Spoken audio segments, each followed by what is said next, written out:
Labadiena! Parodysime, kaip dalintis įmonės duomenimis per Finpass su buhalterės.lt.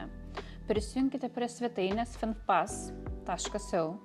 Viršutinėme dešinėme kampe spauskite mygtuką Prisijungti. Jei jau turite paskyrą, pasirinkite būdą, kurio norite prisijungti prie sistemos.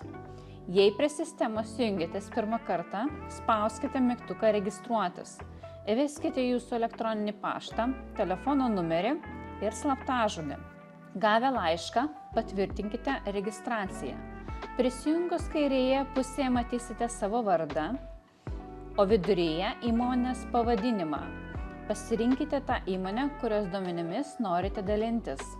Kairiame meniu punkte pasirinkite Dalintis, spauskite Naujas pakvietimas, lauke elektroninis paštas įrašykite įgaliotinio asmens elektroninį paštą. Buhalterės.lt klientams reikia įrašyti įgaliojimą @buhalterės.lt. Pakartokite įgaliojimą @buhalterės.lt, nustatykite 10 metų galiojimo terminą, pasidalinti duomenys bus matomi sistemoje. Jei reikia, galite pakvietimą redaguoti arba atšaukti. Įmonės duomenys per Finpass sėkmingai pasidalinote.